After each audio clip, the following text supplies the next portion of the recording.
ভাই এটা কোনখান থেকে লাইভটা হচ্ছে? আসসালামু আলাইকুম ওয়া রাহমাতুল্লাহ।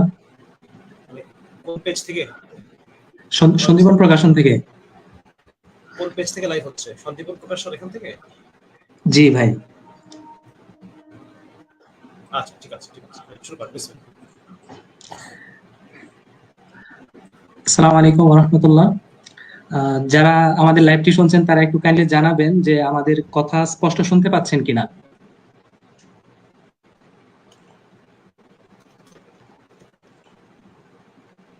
ওয়ালাইকুম আসসালাম ওয়া রাহমাতুল্লাহ। আপনারা একটু কাইন্ডলি জানান যে আমাদের কথাগুলো স্পষ্ট শুনতে পাচ্ছেন কিনা, তাহলে আমরা আলোচনা শুরু করবো ইনশাআল্লাহ।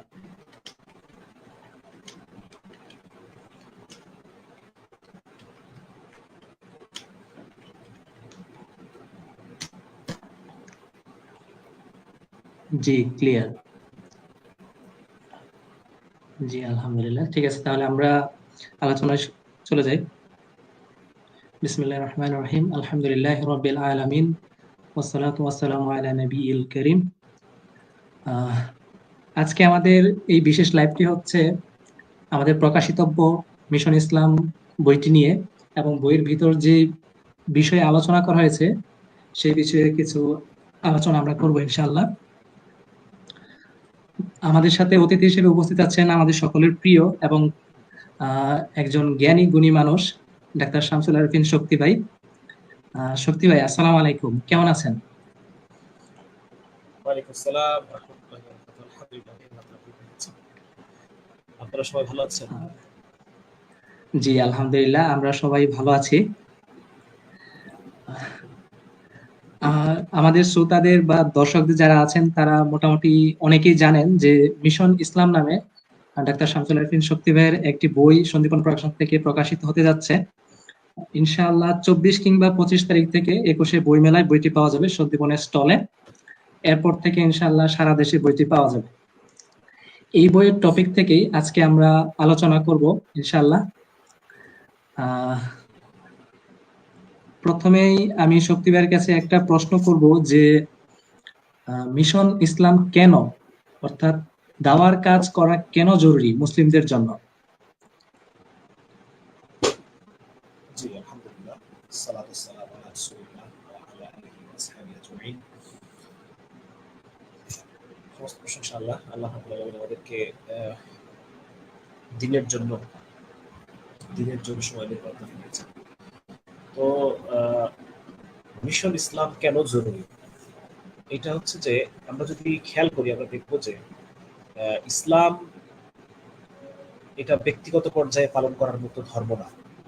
অন্যান্য ধর্ম যেমন ব্যক্তিগত পরিসরে পালন করে, কিছু প্রথা, কিছু পার্বণ, কিছু রসম রেওয়াজ, ইসলাম এরকম। ইসলাম একটা দিন, ঠিক না? ইসলাম হচ্ছে ইসলাম, আল্লাহ তাআলা কোরআনে বলেছেন ইসলাম হচ্ছে আমার কাছে গ্রহণযোগ্য একমাত্র দিন।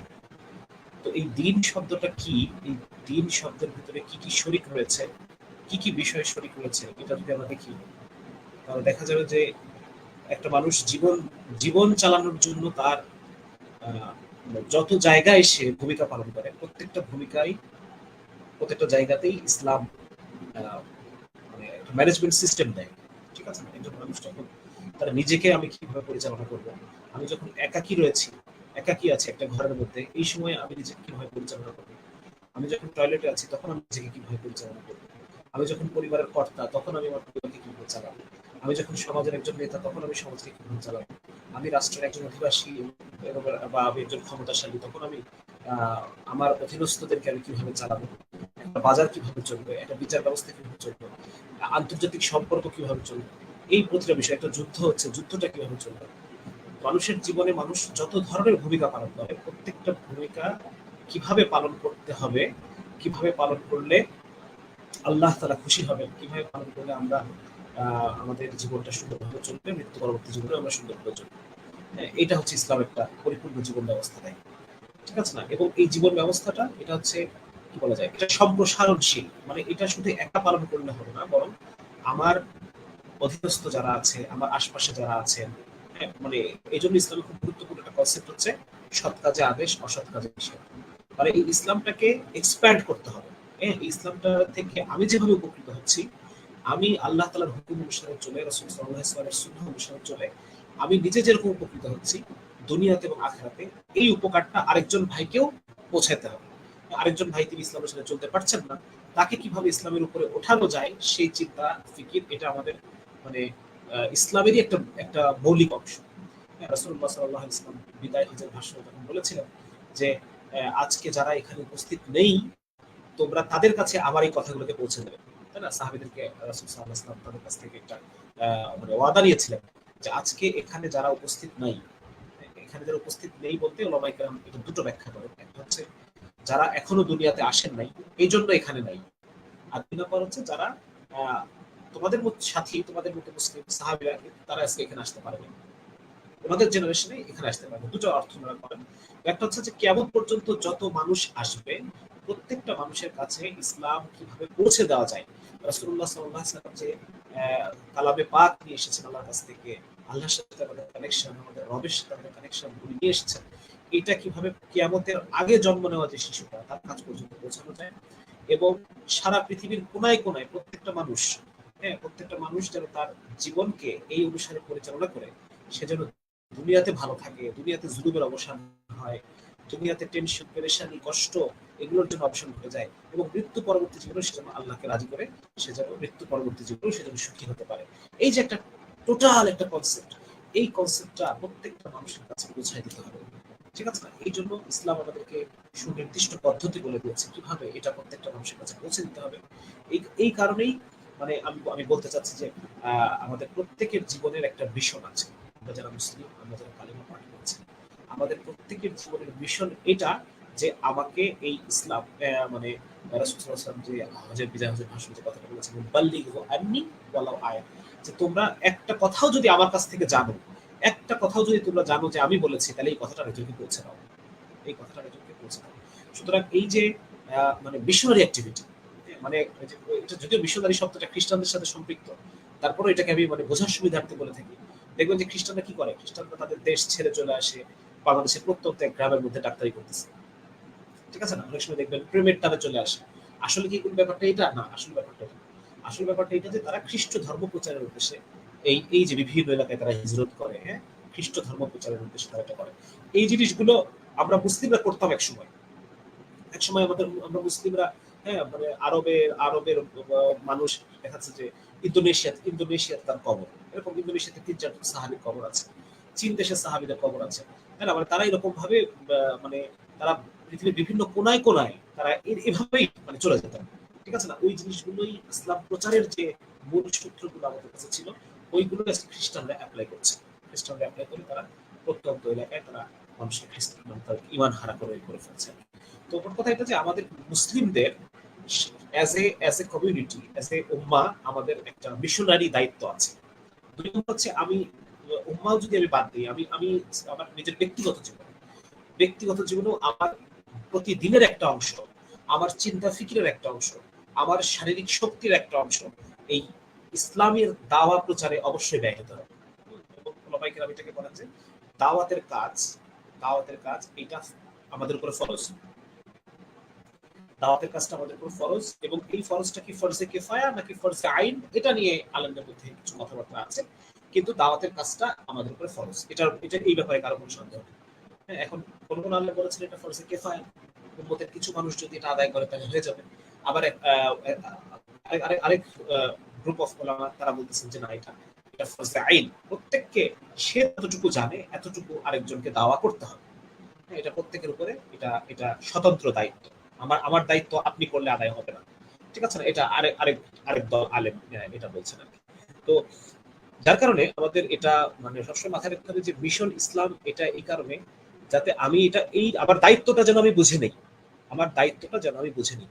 কারণ এর আগে একটা সময় ছিল যখন আল্লাহ তাআলা যুগে যুগে আল্লাহ তাআলা নবী পাঠাতেন, ঠিক আছে না? দেখা যাচ্ছে একই সাথে একই শহরে ৩-৪ জন নবী আছেন, এরকম এরকম সময় গেছে একটা সময় একই সাথে একই শহরে ৩ জন নবী ৪ জন নবী কাজ করতেছে, ঠিক আছে? কিন্তু দেখেন এখন রাসূলুল্লাহ সাল্লাল্লাহু আলাইহি সাল্লাম উনি হচ্ছেন সর্বশেষ নবী, সর্বশেষ রাসূল। ওনার পর এই যে গত ১৪০০ বছরে যত মানুষ দুনিয়া থেকে মানে তারা দুনিয়াতে এসেছে রাসূল সাল্লাল্লাহু আলাইহি ওয়াসাল্লামের পরে, তো তাদের কাছে ইসলামটাকে তো পৌঁছাতে হবে, তাই না? এই জন্য আল্লাহ তাআলা এটা আমাদের উপরে দায়িত্ব দিয়ে দিয়েছেন যে রাসূল সাল্লাল্লাহু আলাইহি ওয়াসাল্লামের উম্মতের বিশেষ বৈশিষ্ট্য হচ্ছে এটা যে মানে নবী আমাকে আর পাঠানোর প্রয়োজন নাই, আমার রাসূলুল্লাহ সাল্লাল্লাহু আলাইহি ওয়াসাল্লাম আর কোন নবী আসবে না, কিন্তু প্রতি যুগে যুগে নবীরা যে দায়িত্ব পালন করতেন, হ্যাঁ, নবীরা যে দ্বীনের দাওয়াতের যে কাজ, নবীরা যে মিশন নিয়ে দুনিয়াতে আসতেন, সেই মিশনটা হবে এই উম্মতের মিশন। ঠিক আছে? যার কারণে মানে নবী মানে সমস্ত নবীরা জান্নাতে চলে যাওয়ার পর কারা যাবে? আমরা যাব। এরপরে বাদ বাকি নবীর উম্মত যাবে। কারণ তাদের উপরে দাওয়াতের কাজটা মানে এভাবে জরুরি করা হয় নাই, যেভাবে রাসূলুল্লাহ সাল্লাল্লাহু আলাইহি ওয়াসাল্লামের উম্মতের উপরে জরুরি করা হয়েছে। কারণ কিয়ামত পর্যন্ত আর কোনো নবী আসবেন না। সুতরাং নবীদের যে মিশন, সেই মিশনটা তো কারা কারা পালন করবে? আমরা পালন করব। আমরা এজ এ কমিউনিটি আমরা এটাকে পালন করব। তো যার কারণে এটা খুবই জরুরি আমরা আমাদের দায়িত্বটা বুঝে নিই। আমাদের দায়িত্ব হচ্ছে যে ইসলামকে একটা মিশন হিসেবে নেওয়া, এবং মিশনটা কেমন হবে? মিশনটা এরকম হবে যে আমার প্রতিদিনের একটা অংশ, আমার ব্রেনের একটা অংশ, আমার শারীরিক শক্তির একটা অংশ ইসলামের প্রচারে প্রসারে ব্যয় হবে। এটা কিভাবে হবে? এটা এক একজনের ক্ষেত্রে এক এক রকম হতে পারে। হ্যাঁ, কেউ দেখা যাচ্ছে যে সে ভালো কথা বলে, তো সে তার কথার মাধ্যমে মানুষকে দাওয়াত দিচ্ছে। কেউ ভালো লেখে, সে লেখার মধ্যে দিতে পারে। কেউ দেখা যাচ্ছে যে ভালো ভালো গান গায়, ঠিক আছে না? তো দেখা যাচ্ছে সে নাশিদের মাধ্যমে, হ্যাঁ, আমরা জানি মরহুম জুনায়েদ জামশেদ রাহিমাহুল্লাহ, তার নাশিদগুলো আমাদেরকে আজকেও আলোড়িত করে, ঠিক আছে না? তো দেখা যাচ্ছে যে এরকম যে ভালো গান গেতে পারে, তো সে এটার মাধ্যমে করছে। কেউ দেখা যাচ্ছে ভালো ছবি আঁকে, সুতরাং সে ইসলামের কথা বলে যে ছবিগুলো আঁকা যায় সেভাবে সে ইয়ে করবে। যেমন আপনারা জানেন যে আমাদের আমাদের ইসলামে মানে জীবজন্তুর ছবি আঁকা নিষেধ, ঠিক আছে? জীবজন্তুর নিষেধ। তো শুধুমাত্র এই কারণে মুসলিমরা কত জটিল সব নকশা, হ্যাঁ, মানে জ্যামিতিক প্যাটার্নে এত সুন্দর, মানে কি বলা যায়, ইসলামিক ইসলামিক ফ্লোরাল প্যাটার্ন বা ইসলামিক কি বলা যায় এটাকে, টু ডিফারেন্ট, আপনারা একটা সার্চ দিলে পাবেন, দেখবেন যে এত জটিল সব জ্যামিতিক নকশা এবং এত সুন্দর এত চমৎকার, মানে মুসলিমদের করা নকশা দেখলে বোঝা যায় যে এটা মুসলিমদের করা নকশা। তো এটার কারণ কি? এটার কারণ যেহেতু আমরা জীবজন্তুর ছবি, আর যারা জীবজন্তুর ছবি এঁকেছে তারা দেখা যাচ্ছে আরো বেশি নগ্নতার দিকে চলে গেছে, আরো আরো যে খ্রিস্টানরা বা রেনেসা পিরিয়ডের যে ছবিগুলো, মানে সেগুলো আস্তে আস্তে আরো জীবজন্তু জীবজন্তু আঁকতে আঁকতে আরো নগ্নতার দিকে, যত পার্সেন্ট নগ্নতার দিকে চলে গেছে।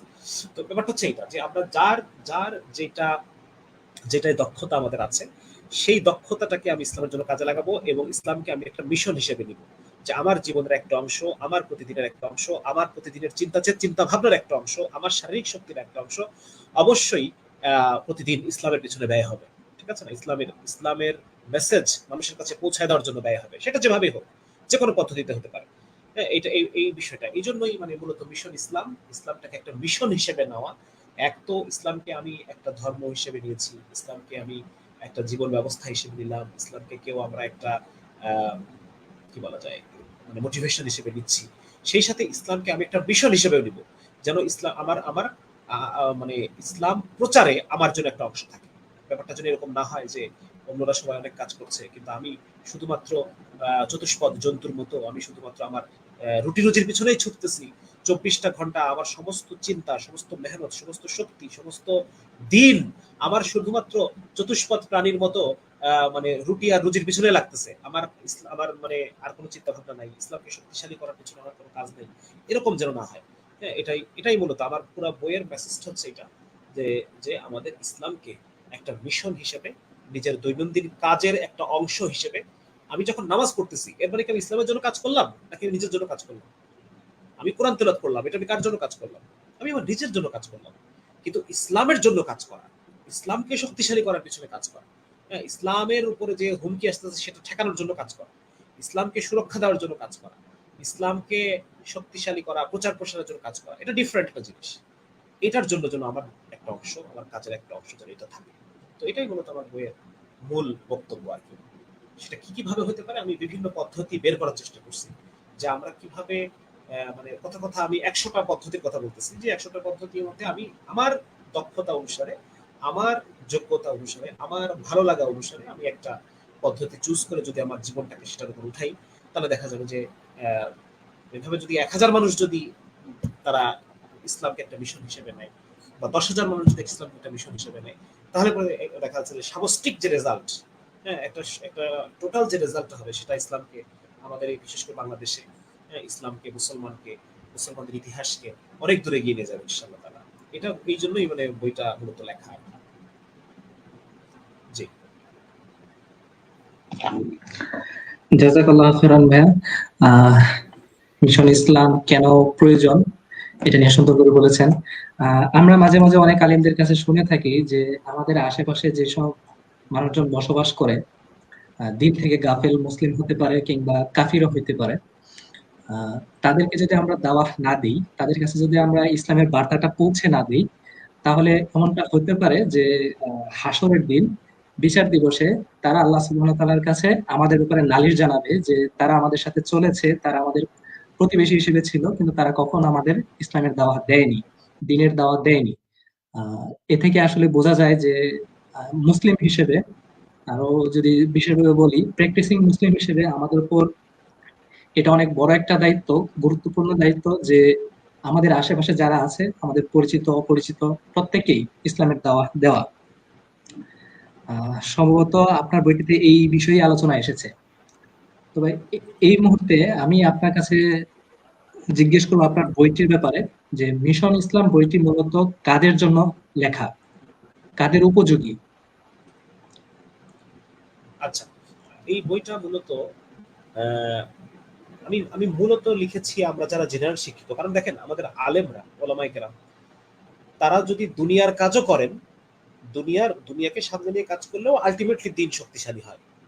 ঠিক আছে না? আমাদের যারা আলেম, কথা কথা একজন আলেম, উনি তার মানে আলেম কোর্স শেষ করার পরে, মওলানা হওয়ার পর, তিনি যখন কোনো মাদ্রাসায় উনি যখন চাকরি করছেন মাদ্রাসাতে, তো এটা একদিকে ওনার দুনিয়াবি যে ইনকাম, দুনিয়াবি যে আয় সেটা হচ্ছে, আর দুই নম্বর হচ্ছে উনি ইসলামের যে এলম, ইসলামের যে মেজাজ, যে এলম, এটাকে উনি ছড়িয়ে দিচ্ছেন পরের প্রজন্মের কাছে। ঠিক আছে না? আলটিমেটলি উনি আলেমরা যারা ইসলাম নিয়ে পড়াশোনা করেছেন, তারা যদি দুনিয়ার কাজও করেন, সেটাও আলটিমেটলি ইসলামের খেদমতই হয়ে যায়। সমস্যা হয়ে গেছে, আমরা যারা জেনারেল শিক্ষিত, জেনারেল শিক্ষায় পড়াশোনা করছি, আমরা স্কুলে কলেজে বিভিন্ন ভার্সিটিতে পড়াশোনা করতেছি, আমাদের মানে মানে ইসলাম আমাদের মিশন হয়ে উঠতেছে না। হ্যাঁ, আমরা দেখাচ্ছে যে কথা কথা একজন ফিজিক্সে পড়লো, ফিজিক্সে পড়ার পর সে বিসিএস পরীক্ষা দিয়ে সে চাকরি করতেছে। তো 24 ঘন্টা সে চাকরি, বাচ্চা কাচ্চা পালা, তারপর হচ্ছে বাজার সদাই, এগুলোর মধ্যেই তার তার 24 ঘন্টা শেষ হয়ে যাচ্ছে। তার মানে দেখেন, যারা আমরা জেনারেল শিক্ষিত মানুষ, আমাদের 24 ঘন্টার 24 ঘন্টাই, আমাদের পুরা জীবনের পুরা জীবনটাই, আমাদের পুরা মানে শারীরিক শক্তির পুরা শক্তিটাই, আমাদের চিন্তা চেতনার যে শক্তি, সেই চিন্তার পুরা শক্তিটাই দুনিয়ার পিছনে লাগতেছে, এবং ইসলামের জন্য এর কোনো মানে অংশ নাই, আমরা আপনার কোনো অংশ নাই।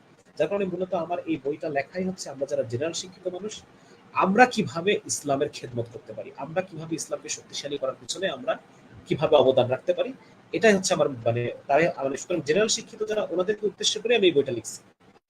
কিছু কিছু জায়গায় মানে আলেমদের কোন কোন জায়গায় আমরা আলেমদের কাছে যাব, বা আলেমরা আমাদের কিভাবে অ্যাপ্রোচ করবেন, এই বিষয়গুলো সম্পর্কে কিছু কিছু জায়গায় আলোচনা আছে, কিন্তু মানে 95% আলোচনা হচ্ছে আমাদের জেনারেল শিক্ষিতদেরকে নিয়ে। তো এটা তারা খুবই, আমার মনে হয় যে স্কুলে যারা যারা স্কুলে পড়াশোনা করে, বিশেষ করে সিনিয়র ক্লাস, না মানে 8, 9, 10, হ্যাঁ, এরা এই বই থেকে উপকৃত হবে। যারা কলেজে পড়ে তারাও উপকৃত হবে, যারা ভার্সিটিতে পড়তেছে তারাও উপকৃত হবে। সেই সাথে যারা মহল্লাতে আমরা দাওয়াতের কাজ করছি, আমরাও উপকৃত হব। হ্যাঁ, তাবলিগের ভাইরা করছে, তারাও উপকৃত হবে এটা থেকে। তারপর হচ্ছে যারা মানে তাবলিগের সাথে জড়িত না, কিন্তু তারা দেখা যাচ্ছে যে দাওয়াতি কাজ করতে ইচ্ছুক বিভিন্ন ভাবে, মানে এছাড়াও অন্যান্য সংগঠনের সাথে যারা জড়িত, কিন্তু দাওয়াতের কাজটাকে তারা আরো বুঝতে চায়, আরো আরো ইফেক্টিভলি করতে চাচ্ছে, আরো সুন্দরভাবে তারা করতে চান, তো তারাও এই বই থেকে উপকৃত হতে পারবেন। সেই সাথে যারা দেখা যাচ্ছে যে মানে বয়স্ক রিটায়ার্ড মানুষ, তারা ইসলামের কাজ করতে চাচ্ছেন, তারাও উপকৃত হবেন। কেউ যদি টাকা পয়সা ইনভেস্ট করতে চায়, যে আমি কোনো ভয় পাচ্ছি না, আমার কিছু সাদাকা করতে চাই আমি, তো সাদাকা যদি কেউ করতে চায়, সেও এখান থেকে উপকৃত হবে, যে তার আসলে কোথায় কোথায় সাদাকা করা উচিত। ঠিক আছে না? তো আমি এই বিষয়টা মানে এই বইটা থেকে আসলে আমার মনে হয় যে আমরা যারা জেনারেল শিক্ষিত মানুষ, আমরা সব বয়সী মানুষেরই উপকৃত হওয়ার সম্ভাবনা মানে এটা সুযোগ রয়েছে।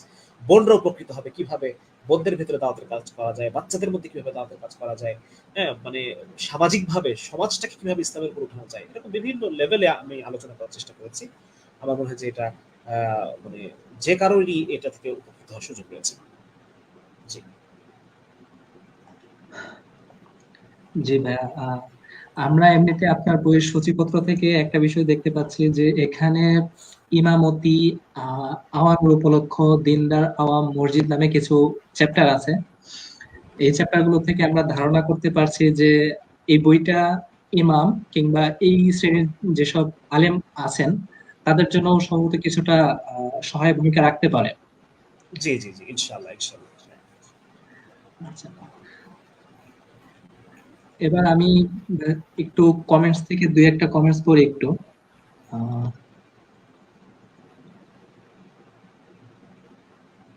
এখানে এক ভাই নাজমুল হাসান ভাই প্রশ্ন করেছেন যে জেনারেলরা কিভাবে এলেম অর্জন করে দাওয়ার কাজ করবে, এটা নিয়ে যদি একটু বলতেন ভাই। আচ্ছা, জেনারেল শিক্ষিতরা কিভাবে এলম অর্জন করে? দেখেন, আমাদের জন্য এলম, আলেমরা যে পরিমাণ এলম শিখে ওই পরিমাণ আমাদের জন্য জরুরি না। হ্যাঁ, দেখা যাচ্ছে একটা প্রবণতা আমাদের মধ্যে দেখা যায় যে আমরা সবাই দেখা যাচ্ছে যে যখন ইসলামের বুঝ পাই তখন আমি জেনারেল শিক্ষাটা পুরোপুরি ছেড়ে দিয়ে আমি মানে আলেম হওয়ার জন্য একটা ভিতর থেকে একটা তাড়না আসে যে আমাকে আলেম হতে হবে। তো ব্যাপারটা এটা এক ধরনের, মানে দেখা যায় যারা 100 জন যদি এই স্টেপটা গ্রহণ করে তার মধ্যে শেষ পর্যন্ত 3 জন 4 জন টিকে, হ্যাঁ, অধিকাংশই ঝরে পড়ে যায়। সুতরাং এই বিষয়গুলো এরকম না, বরং আমরা যদি এমন করি যে আমরা আমাদের যে ফরজে আইন এলম, যেই এলমটা আমার মানে আমার চলার জন্য, আমার নিজে চলার জন্য, আমার পরিবারকে চালানোর জন্য, আমার দাওয়াতের কাজের জন্য, আমার নিজের পেশাটা সুন্দরভাবে হালাল হারাম মেনে আমার পেশাটা আমার করার জন্য যেটুকু পরিমাণ এলম আমার প্রয়োজন, এইটুকু এলম আমাকে অর্জন করতে হবে। এবং এই এলম অর্জন করার জন্য দেখা যাচ্ছে যে আমরা 3-4 জন ছেলে মিলে যদি আমরা কোনো একটা মাদ্রাসাতে যাই, নিকটস্থ মাদ্রাসায় কোনো একজন উস্তাদ যদি আমাকে আমাদের জন্য মুসাল্লাত করে দেওয়া হয় যে আহ, কি বলা যায় এটাকে, দেখা যাচ্ছে যে আলেমরাই একজন আলেমকে ঠিক করে দিলেন যে আপনারা এই এই 6টা ছেলেকে আপনারা দেখেন, তাদেরকে কিছু শেখান। তো এরকম যে কোনো আলেমের কাছে গেলে তিনি দিন শেখানোর জন্য রেডি, হ্যাঁ, ইসলাম শেখানোর জন্য উনি রেডি। আর এছাড়াও দেখা যাচ্ছে যে আমাদের যদি সেটাও না সম্ভব না হয় সেক্ষেত্রে অনলাইনে বিভিন্ন কোর্স রয়েছে। অনলাইনে আমাদের যারা তরুণ আলেমরা বিভিন্ন কোর্স নিচ্ছেন। 1 মাস মেয়াদি কোর্স কোর্স আছে, 3 মাস মেয়াদি কোর্স আছে, 1 বছর মেয়াদি কোর্স আছে, 3 বছর মেয়াদি কোর্সও আছে। তো এই সমস্ত কোর্সগুলো এছাড়া যদি আপনি মনে করেন যে না, আমি এত বড় কোর্স রান করতে পারবো না শেষ পর্যন্ত, সেই শেষ তাহলে পরে আপনি দেখা যাচ্ছে যে ছোট ছোট কোর্স, দেখা যাচ্ছে আকিদার উপর একটা কোর্স দিলেন, রমাদান মাসের উপর একটা কোর্স দিলেন, সালাতের উপর একটা কোর্স দিলেন, সিরাতের উপর কোর্স, এরকম বিভিন্ন ছোট ছোট কোর্স দিয়েও দেখা যায় আপনি অনেক জ্ঞান সরাসরি আলেমদের কাছ থেকে অর্জন করতে পারবেন। তবে সবচেয়ে উত্তম হচ্ছে যে যদি 4-5 জন মিলে কোনো একটা মাদ্রাসায় গিয়ে কোনো একজন উস্তাদের কাছ থেকে সরাসরি ফেস টু ফেস তার কাছ থেকে যদি সময় নেওয়া যায়, এটা সবচেয়ে উত্তম। যদি সম্ভব না হয় কমপক্ষে অনলাইনে যেন আমরা আলেমদের কাছ থেকে এই কোর্সগুলোতে আমরা যেন অংশগ্রহণ করে সরাসরি তাদের মুখ থেকে যেন আমরা কিছু এলম অর্জন করতে পারি। এছাড়াও দেখা যাচ্ছে যে বিভিন্ন মানে আলেমরা বিভিন্ন সময় আমাদেরকে বিভিন্ন বইয়ের লিস্ট দেন, হ্যাঁ, যেমন আব্দুল মালিক সাহেবের একটা বইয়ের লিস্ট আছে। তো এরকম বিভিন্ন আলেমদের কাছ থেকে আমরা বইয়ের লিস্ট দিতে পারি যে আমি ইসলামের পথে চলতে চাচ্ছি, জানতে চাচ্ছি, তো আপনি আমাকে এরকম 10-15-20টা বই, 30টা বইয়ের একটা লিস্ট যদি আমাকে দেন যে আমি কোন বইগুলো পড়তে পারবো, তাহলে পরে আমার জন্য সুবিধা হবে। তো এরকম ভাবে আমরা আলেমদের একটা পরামর্শে, একটা টাচে থেকে, আলেমদের টাচে থেকে আমরা যদি সরাসরি তাদের মুখ থেকে ইলম হতে পারে বা বইপত্র পড়ে হতে পারে, এভাবে আমরা নিজেদেরকে ডেভেলপ করতে পারি। এবং এই ডেভেলপ করার সবচেয়ে হাই টাইম হচ্ছে ভার্সিটিতে। হ্যাঁ, এই জন্য আমি স্কুল কলেজে যারা পড়ে তাদেরকে আমি বলি যে তোমরা একটু সবর করো, তোমরা এখন আপাতত তাবলিগের সাথে বা আলেমদের সাথে চলো, আলেমদের পরামর্শ সাথে চলো, কিন্তু যখন তোমরা ভার্সিটিতে উঠবা তখন অনেক সময় আমাদের আসলে পড়াশোনা খুব বেশি নাই, মানে 2 বছরের কারিকুলাম টেনে টেনে লম্বা করে করে 4 বছর 5 বছর নিয়ে দেওয়া হয়েছে। তো সেখানে অনেক সময় পাওয়া যায়, সেখানে অনেক শেখার সুযোগ রয়েছে।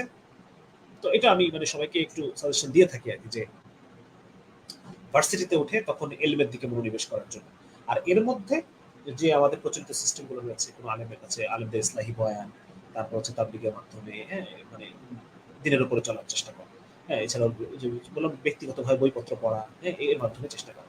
কিন্তু যখন আপনি স্ট্রাকচারালি শিখতে চান সেটা ভার্সিটি লাইফে হলেই ভালো হবে ইনশাআল্লাহ। ঠিক আছে।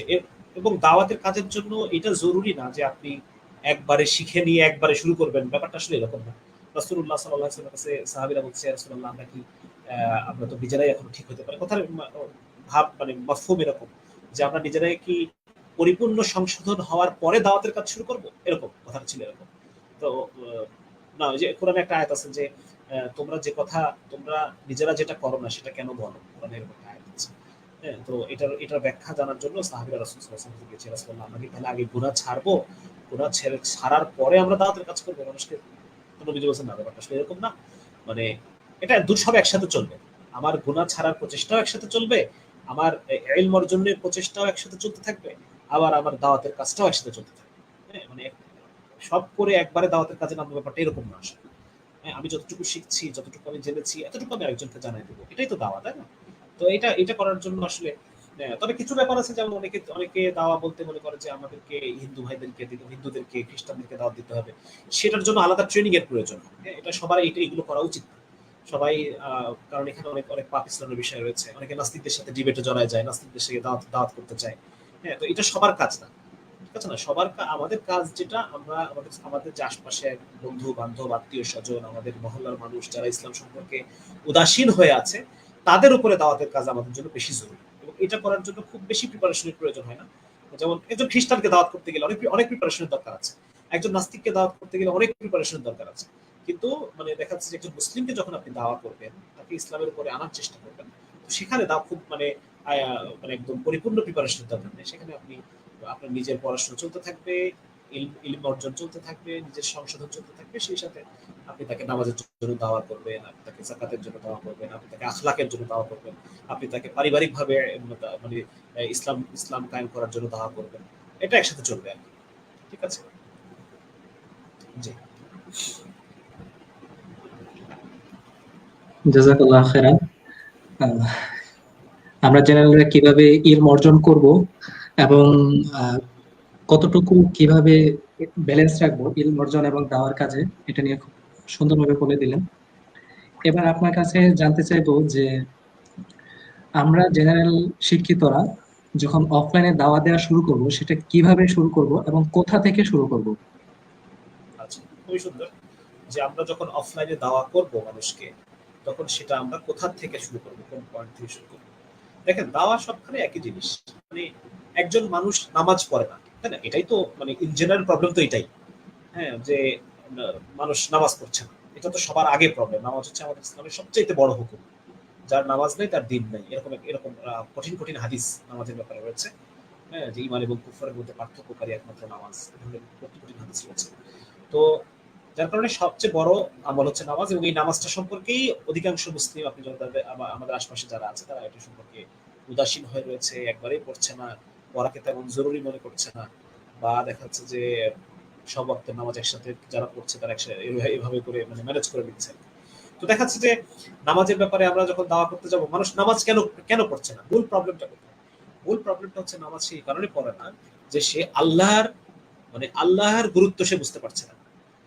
মানে হাকিকি ভাবে সে আল্লাহকে অনুভব করছে না, যে আল্লাহ যে আছেন এবং আল্লাহর সামনে যে আমাকে দাঁড়াতে হবে, এবং এই নামাজ যে আল্লাহর হুকুম, এই যে একটা গুরুত্ব, এই যে একটা ভারত্ব, সে আল্লাহর পরিচয়টা সে জানে না। আল্লাহর পরিচয় না জানার কারণে এই জন্য দেখবেন যে সমস্ত নবী দুনিয়াতে তার দাওয়াত শুরু করেছেন কিভাবে? সমস্ত নবী দুনিয়াতে দাওয়াত শুরুই করেছেন আল্লাহর পরিচয় দিয়ে। আল্লাহর পরিচয় দিয়ে দাওয়াত শুরু করেছেন, লা ইলাহা ইল্লাল্লাহ। এটা হচ্ছে আল্লাহর পরিচয়, যে আল্লাহ তাআলা ছাড়া কোনো ইলাহ নেই। তো এই যে সমস্ত নবীর যে দাওয়াতের দিকে আমরা লক্ষ্য করি, এটাই দেখবো যে তারা কিন্তু প্রথমে এসেই তারা মানুষকে আমলের দিকে ডাকেন নাই। প্রথমে এসেই তারা মানুষকে দেখাচ্ছে নামাজের দাওয়াত দিচ্ছেন না, প্রথমে এসেই তাকে যাকাতের কথা বলছেন না, প্রথমে এসেই তাকে রোজা রাখার কথা বলছেন না, প্রথমে সবার আগে বলছেন আল্লাহর পরিচয় কথা। কারণ একজন মানুষের অন্তরে যখন আল্লাহর পরিচয়টা সে বুঝে ফেলবে, তখন সে বুঝে ফেলবে যে হ্যাঁ, আল্লাহকে তো আমার সন্তুষ্ট করতে হবে। আল্লাহর শক্তি, আল্লাহর ক্ষমতা, আল্লাহ কি করতে পারেন, আল্লাহ খুশি হলে আমার কি করতে পারেন, আল্লাহ রাগান্বিত হলে আমার কি করতে পারেন, এই যে বিষয়গুলো, আল্লাহর মর্যাদা কত, আল্লাহ তাআলা কে, তিনি কি করে থাকেন আমার জন্য, আপনার জন্য, আমার আপনার সাথে তার সম্পর্কটা কি, এই যে বিষয়গুলো সম্পর্কে যখন একজন মানুষ ক্লিয়ার হবে, একজন মানুষের অন্তরের মধ্যে এই অনুভব আসবে যে আল্লাহকে, তার মধ্যে এই অনুভূতি আসবে যে মানে আল্লাহর অস্তিত্বের অনুভূতি, তখন গিয়ে সে সতর্ক হবে, তখন গিয়ে সে গুনাহ ছাড়ার চেষ্টা করবে, তখন গিয়ে সে ওই আল্লাহকে রাজি করার, খুশি করার চেষ্টা করবে। তাই না? আপনি দেখেন, আপনি এটা আমাদের দুনিয়ার দিক থেকে আমরা বুঝি, আমরা যদি যাকে চিনি তাকে আমরা তোয়াজ করি, তাকে আমরা মানে প্রশংসা করি, তার তার কি বলা যায়, তাকে আমরা স্তুতি করি, ঠিক না? যখন যাকে আমি চিনি, আর যাকে আমি চিনি না তার সাথে দেখেন অনলাইনে, কথা অনলাইনে যখন আপনি দেখবেন যে যাকে আপনি চেনেন না, তার কমেন্ট বক্সে গিয়ে একটা গালিগালাজ করা আপনার জন্য সহজ। হ্যাঁ, তার তার তাকে বুলিং করা বা তাকে টিটকারি করা, ট্রল করা, এটা আপনার জন্য সহজ। কিন্তু যার সাথে আপনার একবার অফলাইনে দেখা হয়েছে বা একসাথে আপনারা বসেছেন, এক কাপ চা খেয়েছেন, তো তার কমেন্ট বক্সে গিয়ে কিন্তু আপনি উল্টাপাল্টা কথাবার্তা বলতে পারবেন না। ঠিক আছে না? তার মানে চেনার একটা ব্যাপার আছে। আপনি যাকে চেনেন তাকে আপনি সম্মান করেন, তাকে আপনি পাত্তা দেন, তাকে আপনি মর্যাদা দেন, তাকে তার হককে আপনি আদায় করেন। তো এই কারণে সবার আগে আল্লাহকে চেনা। আমরা আল্লাহকেই চিনি। সত্যি কথা বলতে গেলে আমরা মানে যারা আমরা গুনাহ ছাড়তে পারছি না, মানে বা দেখা যাচ্ছে যে আমরা আমলের দিকে আসছি না। এর মূল সমস্যা এটাই যে আমরা আল্লাহকে ফিল করতে পারতেছি না। আল্লাহ আছেন, হ্যাঁ, আল্লাহ তার মতো সে, আমার মতো আমি, এরকম একটা বিষয়। কিন্তু আল্লাহর যে অনুভূতি, এই অনুভূতিটা কিভাবে আসবে?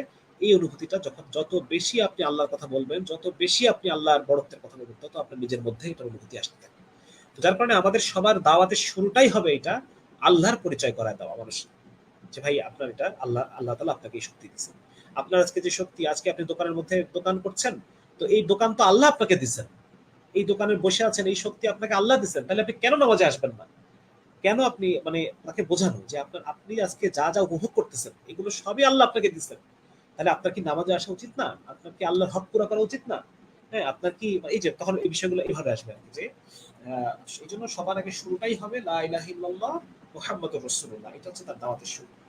এই শুরু থেকে আস্তে আস্তে পরবর্তীতে বিভিন্ন দিকে তাকে আমরা আল্লাহর হুকুমের দিকে, ইসলামের দিকে তাকে আমরা মানে ডাকবো আর কি। জি। জাযাকাল্লাহু খাইরান ভাই, আপনি এই প্রশ্নের মাঝে একটা সম্পূরক প্রশ্নের উত্তর মোটামুটি কভার করে ফেলছেন। সেটা হচ্ছে যে আমি হয়তো সামনে প্রশ্ন করতাম কোন কোন বিষয়ে দাওয়া দেব, এই প্রশ্নের উত্তর মোটামুটি চলে আসছে। জি, আরেকটু তাহলে একটু একটু আরেকটু জি আরেকটু ক্লিয়ার করে ফেলি যে জি প্রথমে অবশ্যই। আমাদের বক্তব্য এটাই হবে যে ভাই আল্লাহর পরিচয়টা তো সামনে তুলে ধরা, লা ইলাহা ইল্লাল্লাহ এই কথাটাকে ব্যাখ্যা করে বলতে থাকা। হ্যাঁ, মানে লা ইলাহা ইল্লাল্লাহ বললে যেহেতু আরবি ভাষা আমাদের হুট করে বুঝে আসে না, মাথার মধ্যে ক্যাচ করে না যে এটা কি বললাম। এই লা ইলাহা ইল্লাল্লাহ কথাটাই ভেঙে ছোট ছোট করে বিভিন্ন বিষয় ব্যাখ্যা করে আল্লাহ তাআলা কেন, আল্লাহ আমাদের ইলাহ, আল্লাহ কি করেন, আল্লাহ তাআলা আমার জন্য কি করতেছেন, হ্যাঁ, আল্লাহর জন্য আল্লাহকে কেন আমাদের ইবাদত করা উচিত, কেন আমাদের আল্লাহর ইবাদত করা উচিত, হ্যাঁ, আমাদের মানে এই বিষয়গুলো সম্পর্কে মানে তাওহীদের যে দাওয়াত, তাওহীদের দাওয়াতটা এটা হচ্ছে প্রথম শুরু। ২ নাম্বার হচ্ছে দাওয়াত হবে রিসালাতের, মুহাম্মদুর রাসূলুল্লাহ পরের অংশ। এই পরের অংশে আমরা দাওয়াত দিব। মুহাম্মদ রাসূলুল্লাহ কি, যে মুহাম্মদ সাল্লাল্লাহু আলাইহি ওয়াসাল্লাম এমন একজন মানুষ যাকে আমার মানতেই হবে, তার প্রতিটা কথা আমার মানতেই হবে, তার কথার উপর আর কোনো কথা নাই, হ্যাঁ, আর কোনো মানুষের কথা নাই। উনি যা বলে আমাদেরকে যেটা পৌঁছায় গেছেন একেই বলে রাসূল। রাসূল মানে হচ্ছে সুপ্রিম লিডার। রাসূল মানে হচ্ছে যার কথার উপরে আর কোনো কথা চলে না। ঠিক আছে না? এই জন্যই তো দেখেন আমরা তো রাসূল মানে আল্লাহর প্রেরিত পুরুষ। কার? আল্লাহ। সেই আল্লাহকে, আল্লাহর পরিচয় তো আমরা আগেই করাই দিছি। এখন সেই আল্লাহ যাকে পাঠাইছেন তার উপরে তো আর কোনো কথা নাই। হ্যাঁ, আল্লাহ তাআলা যাকে আমার কাছে পাঠালেন, উনার উপরে আমি আর কোনো সিদ্ধান্ত দিতে পারি না। তো এটাই হচ্ছে রাসূল। যার কারণে এই মুহাম্মদুর রাসূলুল্লাহ সাল্লাল্লাহু আলাইহি সাল্লাম উনার পরিচয়কে তার সামনে তুলে ধরা এবং তার সুন্নাহ অনুসরণ করে চলা। উনি যেটা বলেছেন সেই অনুযায়ী যদি আমি চলি, আপনি দুনিয়াতে ভালো থাকবেন, মৃত্যুর পরের জীবনে ভালো থাকবেন। আর মুহাম্মদুর রাসূলুল্লাহ সাল্লাল্লাহু আলাইহি ওয়াসাল্লাম অবাধ্য যদি আপনি হন, তাহলে আপনার দুনিয়া ধ্বংস হয়ে যাবে, আপনি মৃত্যুর পরে ধ্বংস হয়ে যাবেন। মৃত্যুর পরেও আপনি দোজখের আগুনে, মানে এই যে একটা ইন জেনারেল মেসেজ, এটাই তো মেসেজ। এই কথাগুলোই মানুষকে বুঝায় বলতে হবে। একজন মানুষকে যখন আপনি এই কথাটা বুঝাইয়া বলবেন, তখন নামাজের কথা তাকে বলতে হবে না। সে বুঝে ফেলবে তার কর্তব্য কি। আজান হয়ে গেছে, এখন আমার তো আর থাকার সুযোগ নেই। সেটা সে কখন করবে? যখন সে আল্লাহকে এবং রাসূলকে ফিল করবে। আল্লাহ এবং রাসূলকে অনুভব করবে যে আমার কি করণীয়। এই যে আল্লাহ এবং রাসূল দুইজন, এই দুইজনের সাথে আমার সম্পর্ক কি? এই দুইজনের মানে আমার উপর তাদের হক কি? এই বিষয়টা সে বুঝে ফেলবে যখন তাদের পরিচয় সে পাবে। ঠিক আছে না? তাহলে এটা ৩ নম্বর হচ্ছে তাকে আখিরাতের বিষয়গুলোকে স্মরণ করায় দেওয়া। যে এই মৃত্যুর পরে আমাদের একটা জীবন আছে। সেই জীবনে যদি আমাকে ভালো থাকতে হয়, তবে লা ইলাহা ইল্লাল্লাহ মুহাম্মাদুর রাসূলুল্লাহ এই দুইজনকে আমার মানতে হবে। আর যদি আমার এর পরবর্তী জীবনকে যদি আমি মানে নষ্ট হয়ে যাবে, বরবাদ হয়ে যাবে, ধ্বংস হয়ে যাবে যদি আমি এই দুজনকে না মানি। ঠিক আছে না? মানে আল্লাহকে এবং মুহাম্মদ দুজন তো আসলে একই। রাসূল সাল্লাল্লাহু আলাইহি ওয়াসাল্লাম যা বলেছেন, আল্লাহ তাআলা যেটা চেয়েছেন ওটাই বলেছেন রাসূল সাল্লাল্লাহু আলাইহি ওয়াসাল্লাম। এর বাইরে তো তিনি কোনো কথা বলেন নাই। আর আল্লাহ তাআলা যেটা বলতে চান আমাদেরকে সেটাই তিনি তার নবী সাল্লাল্লাহু আলাইহি ওয়াসাল্লামকে দিয়ে ওটাই আমাদেরকে পৌঁছেছেন। তার মানে এই দুজনের মূল বক্তব্য এক। ঠিক আছে না? মানে সুতরাং আল্লাহ তাআলা লা ইলাহা ইল্লাল্লাহ মুহাম্মাদুর রাসূলুল্লাহ এইটা আমাকে মেনে চলতে হবে। দুনিয়াতে ভালো থাকতে হলে আখিরাতে ভালো থাকতে হবে। এটা হচ্ছে ইন জেনারেল মেসেজ।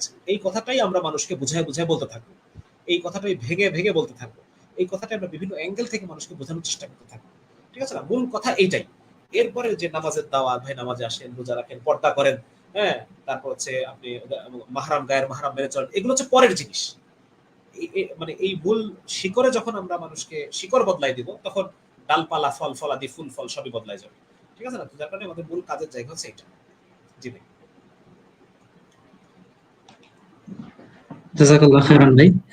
তার মানে আমরা বুঝতে পারলাম যে আমরা যখন কাউকে দাওয়াত দেব তখন শুরু করব হচ্ছে তাওহীদ এবং রিসালাতের দাওয়াত দিয়ে, এরপর হচ্ছে আখিরাত কেন্দ্রিক দাওয়াত দিয়ে। তাহলে তাওহীদ, যে রিসালাত, আখিরাত এই তিনটা জিনিস জি আমাদের কাজ করতে হবে দাওয়াতে। এরপরে গিয়ে তাকে আমি তাহলে ২ একটা আমলের কথা বললাম। জি, যার তাওহীদ, রিসালাত এবং আখিরাতের জ্ঞান সমৃদ্ধ হয়ে যাবে ইনশাআল্লাহ, বা এই বোঝটা চলে আসবে, সে আশা করা যায় অটোমেটিক্যালি বাকি যে বিধিবিধানগুলো তার উপর আরোপ হবে সেগুলো মেনে চলবে। আহ, ঠিক আছে ভাই, এখন আমরা কমেন্ট থেকে আরেকটা কমেন্ট করি ইনশাআল্লাহ। নাজমুল হাসান ভাই লিখেছেন, ভার্সিটি পড়বো নাকি জাতীয় বিশ্ববিদ্যালয়? আচ্ছা, ভাই সম্ভবত প্রশ্নটা করেছেন এটা ভেবে যে পাবলিক ইউনিভার্সিটি গুলোর তুলনায় জাতীয় বিশ্ববিদ্যালয়ে আহ, এই যে জাহিলিয়াত তুলনামূলক কিছুটা কম, মানে জাহিলিয়াতের যে প্রভাব, সম্ভবত এই কারণে। ভাই যদি এই ব্যাপারে কিছু বলতেন। আচ্ছা, এটা এই জাতীয় বিশ্ববিদ্যালয়ে হচ্ছে যে মানে বিভিন্ন কলেজে ক্যাম্পাস থাকে, তাই না? বিভিন্ন সরকারি কলেজগুলোতে ক্যাম্পাসটা থাকে জাতীয় জাতীয় বিশ্ববিদ্যালয়ে। জি। বিভিন্ন, হ্যাঁ, এর আন্ডারে বিভিন্ন কলেজ রয়েছে। তো আসলে এটা আহ, মানে মূলত যে সহশিক্ষার পরিবেশ বা ফিতনা, এই বিষয়গুলো কাছাকাছি। আসলে খুব বেশি যে পার্থক্য ব্যাপারটা আসলে কি এরকম আমার মনে হয় না। হ্যাঁ, বিশেষ করে যে বড় বড় যে কলেজগুলো, বিএল কলেজ, এমএম কলেজ যেগুলো আছে, এখানেও তো আবাসিক মানে হোস্টেল বিষয়গুলো রয়েছে, বা মানে ছেলে মেয়ে ফ্রি মিক্সিং যে ব্যাপারগুলো রয়েছে সেগুলো তো আছেই। তো এটা আসলে খুব বেশি যে ডিফার করে ব্যাপারটা, মানে আমি আসলে আমি জানি না, আমি আসলে বলতে পারতেছি না যে আসলে, যেহেতু আমার ক্যাম্পাসে আমার মানে ইয়ে করা হয় নাই, যার কারণে আমি মানে তবে আমার ধারণা যে খুব বেশি পার্থক্য হয়তো নাই আর কি। তো মোট কথা, আহ, যদি বলতে চাই যে আসলে এই ধরনের পরিবেশে আমরা কি করবো, সেক্ষেত্রে দেখেন আসলে ফিতনা ফাসাদ এটা তো সব জমানাতে ছিল।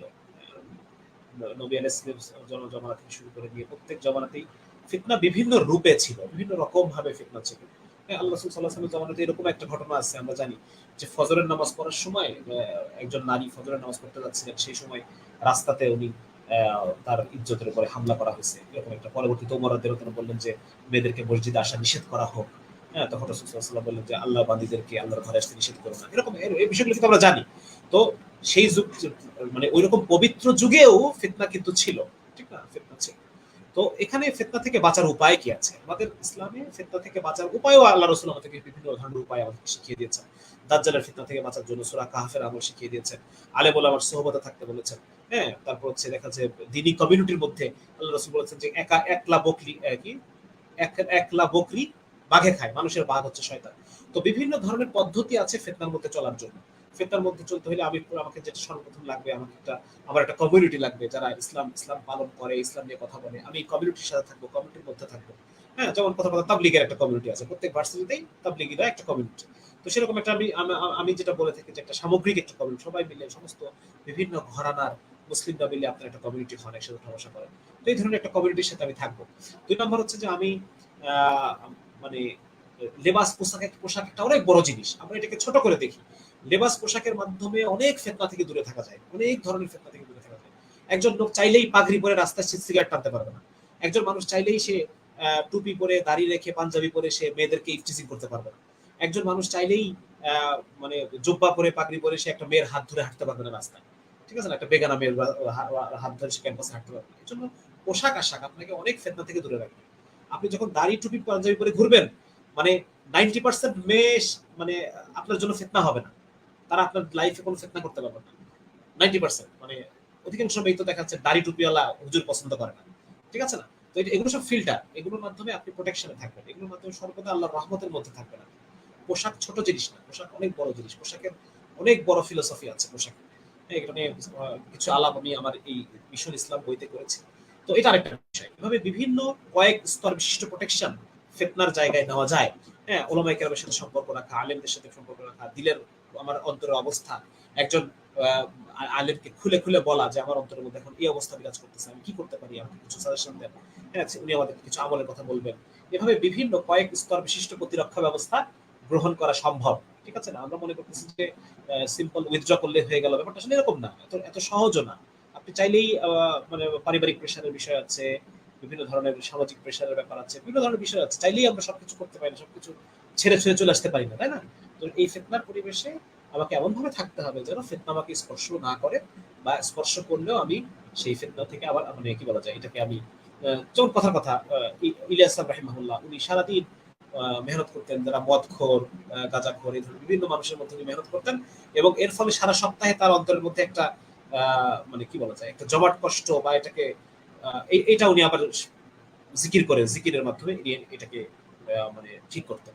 তো এই যে জিকিরের সাথে থাকা, হ্যাঁ, চোখ নামায় চলা, কত কিছু আছে তাই না? আমাদের ইসলামের কত হুকুম আছে ফিতনা থেকে বাঁচার জন্য। তো সেই হুকুমগুলো আমরা পালন করব না। আমরা শুধু বলবো যে ফিতনা ফিতনা ফিতনা, অতএব এটা ছেড়ে দাও, ওটা ছেড়ে দাও, এখান থেকে বের হয়ে আসো, ওখান থেকে বের হয়ে আসো। কিন্তু আমার তো অনেক কিছু করণীয় আছে, তাই না? আমার তো ওই জায়গা থেকেই আমার অনেক কিছু করার ছিল। ওই জায়গা থেকে আমার নিজেকে যদি আমি একটু বাঁচায় চলতে পারতাম, তাহলে ওখানেই আমার আমার দ্বারা অনেকের প্রভাবিত হওয়ার সুযোগ ছিল। হ্যাঁ, অনেকের ইসলামের পথে ফেরত আসার ওসিলা আমি হতে পারতাম। তো এরকম বিভিন্ন বিষয় আছে। এই জন্য সর্বাবস্থায় একজন আলেমের আলেমের অভিভাবকত্বে, এই এলমি অভিভাবকত্ব বা একজন আলেমের পরামর্শ অনুসারে ছায়ায় চলার চেষ্টা করা, কমিউনিটির সাথে থাকা এবং কি বলা যায়, মানে ইসলামী যে সংস্কৃতি বোধ যেটাকে বলা হয়, ইসলামের যে শিয়ার, ইসলামের চিহ্নগুলোকে নিজের মধ্যে ধারণ করা, ইসলামের চিহ্নগুলোকে নিজের মধ্যে ধারণ করা, কোনো চিহ্নকে ছোট মনে করবেন না। হ্যাঁ, পকেটে একটা মেসওয়াক রাখা, এটাও অনেক বড় একটা দাওয়াত। আর আপনি যে টুপি পাঞ্জাবি পরে ক্যাম্পাসের মধ্যে হাঁটতেছেন, এই হাঁটাটাই একটা অনেক বড় দাওয়াত।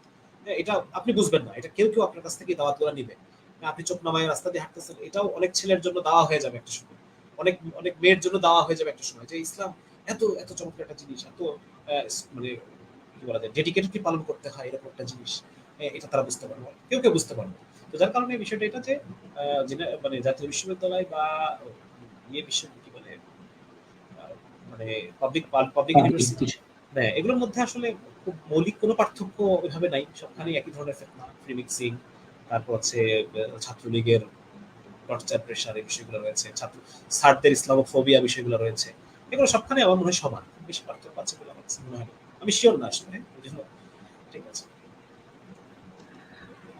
যে পাবলিক ইউনিভার্সিটি আর জাতীয় বিশ্ববিদ্যালয়ের জাহেলি কালচারের মাঝে কিছু কয়েক বছর আগে মোটামুটি একটা পার্থক্য ছিল, কিন্তু বর্তমান সময়ে জাতীয় বিশ্ববিদ্যালয়ে যথেষ্ট পরিমাণ জাহেলিয়াত প্রবেশ করছে এবং ছাত্রছাত্রীদের মাঝে এটা বেশ ছড়ায় গেছে। তো মনে হয় না মানে জাহেলি পরিবেশের দিক থেকে জাতীয় বিশ্ববিদ্যালয় এখন হ্যাঁ, পাবলিক ইউনিভার্সিটি থেকে তেমন একটা পিছায় আছে। বিষয় নাই। আল্লাহ জি, হেফাজত করুক, আল্লাহ হেফাজত করুক। আল্লাহ হেফাজত করবে আমাদেরকে। তো এখন ভাই আপনার কাছে এখন জানতে চাইবো যে আমরা অনেকে যারা অনলাইনে দাওয়া দেই, মানে টুকটাক লেখালেখি করি কিংবা অনেকে ভিডিও পাবলিশ করি, অনলাইনে দাওয়া দেওয়ার সময় আমরা অনেক সময় অ্যাগ্রেসিভ টোনে কথা বলি, একটু ধমকের সুরে।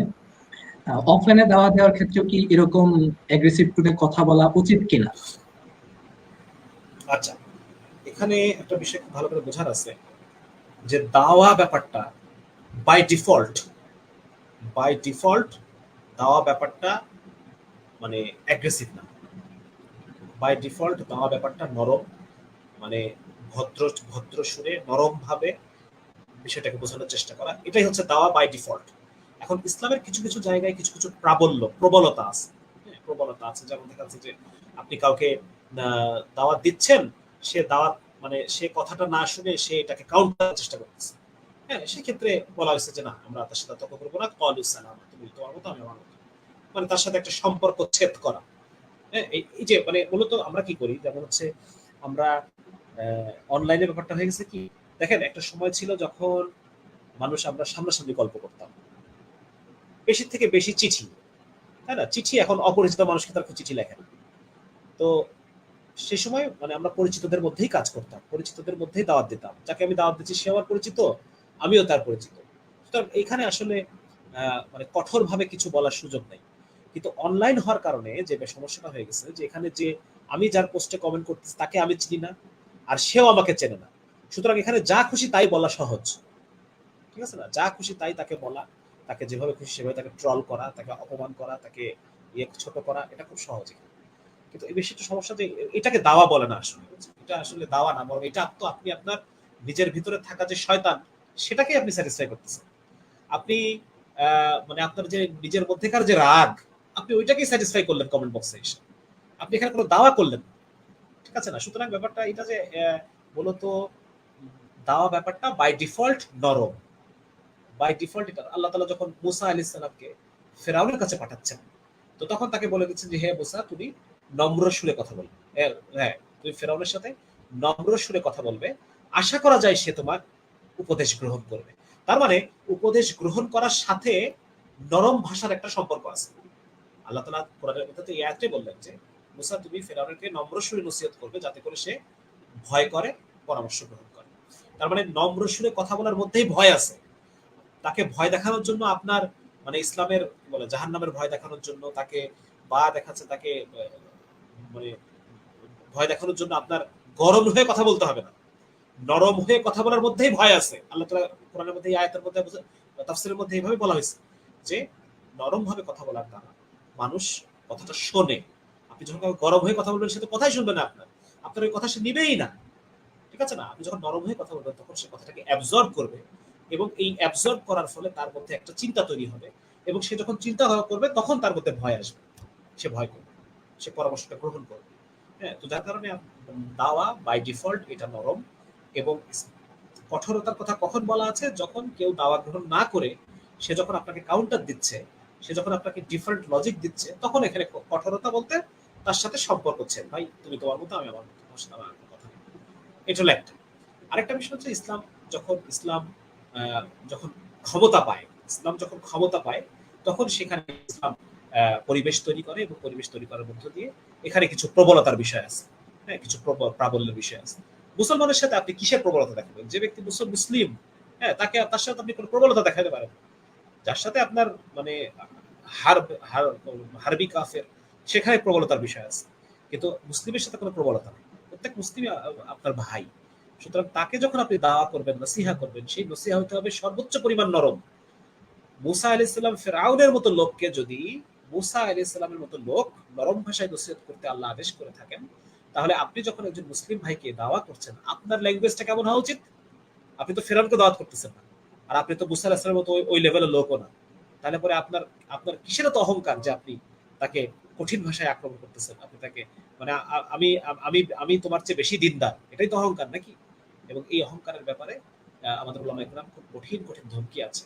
আপনি যদি মনে করে থাকেন যে আপনি কথার কথা একজন একজন কয়েকটা স্ট্যাটাস দিচ্ছে, আপনি মনে করতেছেন যে আপনি ওই স্ট্যাটাস দাতার চেয়ে ইসলাম বেশি বুঝেন, সুতরাং আপনি তাকে একটা ছোট করে কমেন্ট করে, মানে তাকে হীন করে হেয় করে একটা কমেন্ট করে দিয়ে আসলেন। এর মানে আপনি আপনার মধ্যে আপনার ভিতরে একটা অহংকার আছে। অহংকার হচ্ছে যে এই পোস্ট দাতার চাইতে আপনি ইসলাম বেশি বুঝেন, এবং পোস্ট দাতা ইসলাম বুঝেই না, পোস্ট দাতা হচ্ছে মানে কম ইসলাম পালন করে আপনার চাইতে। হ্যাঁ, সুতরাং আপনি তাকে একটা কঠিন ভাষায় আপনি তাকে একটা কথা শোনাই দিয়েছেন। এর ফলে আপনি নিজের নফসকেই স্যাটিসফাই করলেন, আপনি কোনো দাওয়া করলেন না। দাওয়া করতে হবে নরম ভাষা। এবং সে যদি দাওয়া না নেয় তখন তার সাথে একজন মুসলমানের সাথে তাকে বলে যে ভাই তুমি তোমার মতো আমি আমার মতো, তার সাথে আর কোনো তর্কে গেলেন না। প্রবলতা মুসলমানের জন্য না। প্রবলতা আপনি কাকে দেখাবেন? কার সাথে প্রবলতা করতেছেন?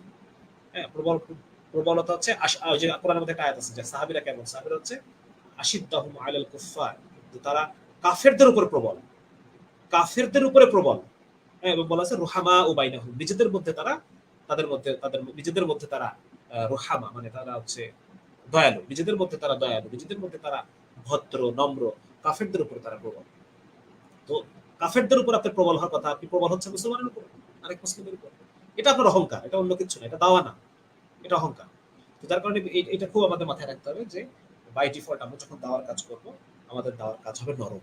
নরম সুরে অনেক কঠিন কথা বলা যায়, নরম সুরে, নরম সুরেই অনেক কঠিন কঠিন কথা বলা যায়, ঠিক আছে না?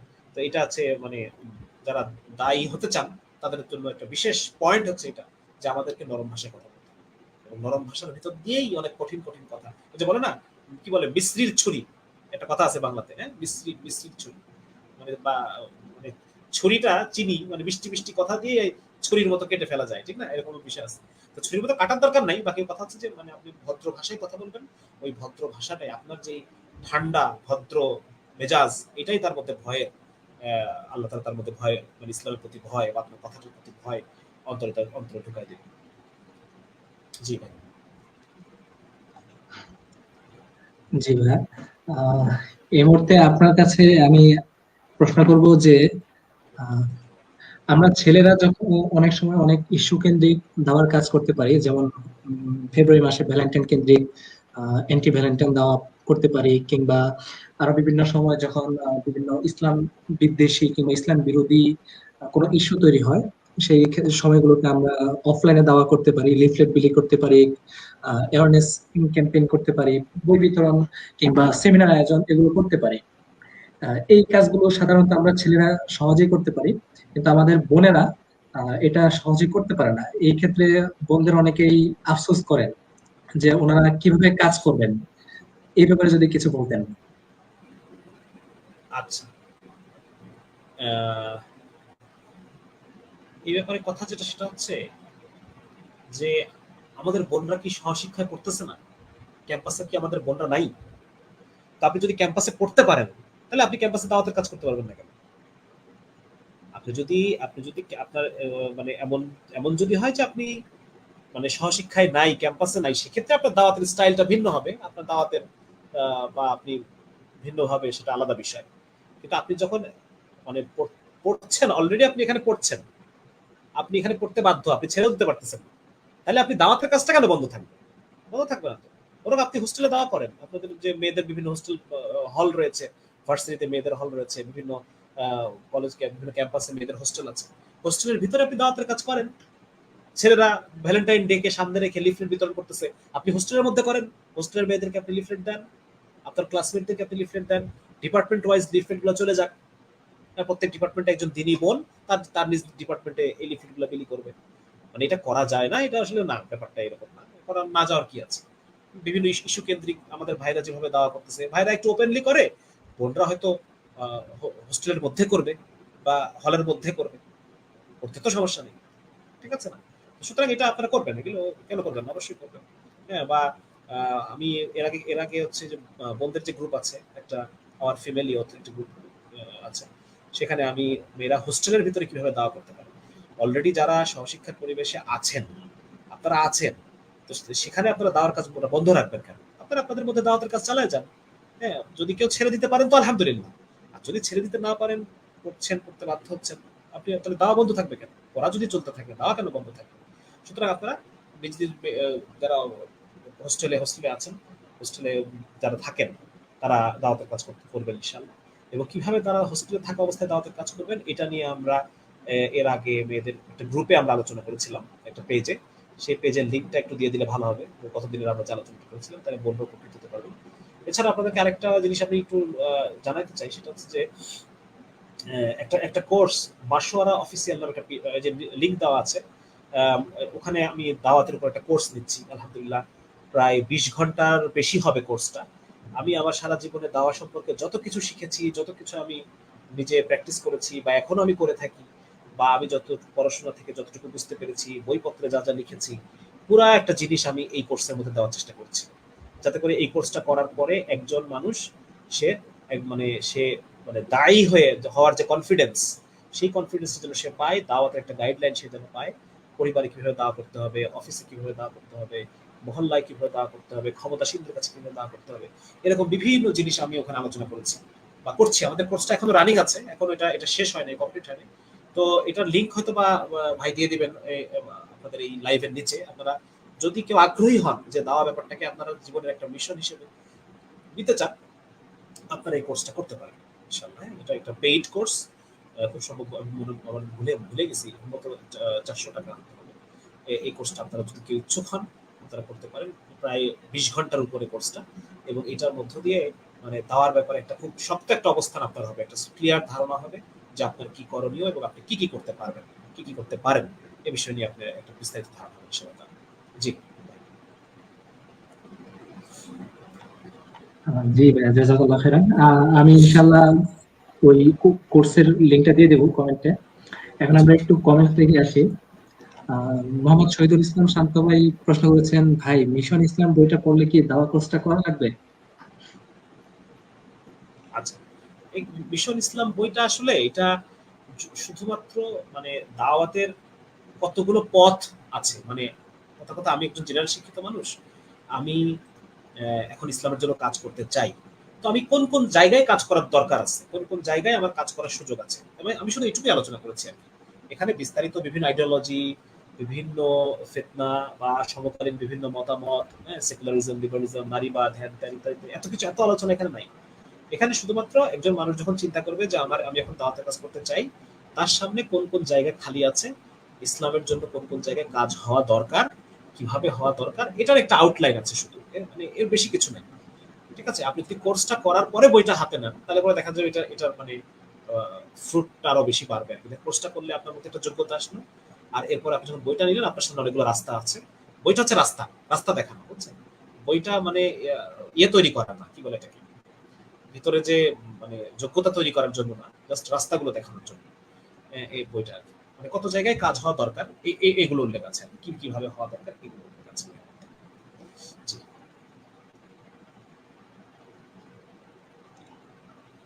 আরেক ভাই নাজমুল হাসান ভাই কমেন্ট করেছেন যে অনার্সে কোন সাবজেক্ট নিয়ে পড়াশোনা করলে দিনের কাজ করা সহজ হয়? এটা আসলে মানে এভাবে তো আসলে বলা যায় না কোন সাবজেক্ট নিয়ে পড়লে দিনের কাজ করা সহজ হয়। দিনের কাজ তো আসলে সব জায়গায় করার দরকার আছে, তাই না? যেমন আমি উদাহরণ দিই আপনাকে, যে রাজশাহী ইউনিভার্সিটিতে কিছু ছেলে, তারা দর্শন সাবজেক্ট, দর্শন। তো ওনারা এসে বলতেছেন যে ভাই, আমাদের একজন প্রফেসর আছে, উনি ক্লাস নেওয়ার সময় খালি ইসলাম বিদ্বেষী কথাবার্তা বলে, ইসলাম বিদ্বেষী কথাবার্তা বলে। তো আমি তখন তাকে বললাম যে আচ্ছা, ওই প্রফেসরের জায়গায় তুমি থাকলে কি করতে? তো বললো যে হ্যাঁ ভাই, তখন তো আমি ইসলামের কথা বলতাম, দাওয়াত দিতাম ছাত্রদেরকে। তাহলে বললাম, তাহলে তুমি ভালো করে পড়াশোনা কেন করবে না, যাতে তুমি প্রফেসরের জায়গায় যেতে পারো? তুমি যেন একজন প্রফেসর হতে পারো, এই পড়াশোনাটা তুমি কেন করবে না? তো মানে ব্যাপারটা হচ্ছে এটা, আসলে প্রত্যেকটা জায়গা, প্রত্যেকটা সাবজেক্ট পড়েই ইসলামের কোনো না কোনো কাজ করার সুযোগ তো অবশ্যই আছে। হ্যাঁ, কমপক্ষে এইটুকু তো আছে যে আপনি ওই বিষয়ে শিক্ষক হবেন, এবং শিক্ষক হওয়ার পরে আপনার অধীনে 50 জন 60 জন ছাত্র থাকবে, তাদেরকে আপনি ইসলামের মেসেজটা পৌঁছায় দেবেন। এইটুকু তো সুযোগ তো অবশ্যই আছে। কিন্তু স্পেসিফিক কোন একটা সাবজেক্ট পড়ার দ্বারা যে ইসলামের আপনি খেদমত করবেন, এটা এভাবে বলা যায় না। হ্যাঁ, কেউ ডাক্তার হয়ে করবে, কেউ ইঞ্জিনিয়ার হয়ে করবে, কেউ অন্যান্য সাবজেক্ট পড়ার দ্বারা করবে। প্রত্যেকটা জায়গাতেই শিক্ষক হওয়ার সুযোগ আছে, এবং সেখানে আপনার ছাত্রদের একটা বিরাট একটা একটা পপুলেশন আপনি পাবেন, আপনার আপনার দাওয়া ফিল্ড হিসেবে, দাওয়াতের ময়দান হিসেবে আপনি পাবেন। তো এটা আসলে এভাবে মানে স্পেসিফিক বলা যায় না যে ইসলামের খেদমত কোন সাবজেক্ট করলে করা যাবে। জি। আচ্ছা ভাই, এবার আরেকটা প্রশ্ন আসছে। এক ভাই প্রশ্ন করেছেন, ভাই আমি অনার্স চতুর্থ বর্ষে আছি, আমার ইচ্ছা বিশেষ ক্যাডার হয়ে উঁচু পদে যারা আছে তাদের দাওয়াত করা, আবার মন চায় পড়াশোনা ছেড়ে ইসলামের দাওয়ার বিষয়ে পড়ে দাওয়াত করবো, কোনটা করতে ভালো হবে? দ্বিধাদ্বন্দ্বে আছি। বিসিএস এর করে উঁচু পদে গিয়ে খেদমত করা, এটা মানে আমরা দেখছি প্র্যাকটিক্যালি আসলে এটা মানে হয়ে হয়ে ওঠে না। মানে আলটিমেটলি মানুষ ওই জাহেলিয়াতের মধ্যেই ডুবে যায়, বা এটা তারপর আপনি একজন কোনো মানে বয়স্ক কোনো আলেমের সাথে পরামর্শ করেন যে কি করবেন। কারণ আমরা অধিকাংশ সময় যেটা হয় যে আমরা দাওয়াতের নিয়তে এটা করবো এটা করবো, কিন্তু ওই পজিশনে যাওয়ার পরে আমার আর দাওয়াতের নিয়ত থাকে না, তখন আমি পুরো দস্তুর মানে ওটার মধ্যেই ঢুকে যাই, ইসলামের সাথে সম্পর্কহীন হয়ে যায়।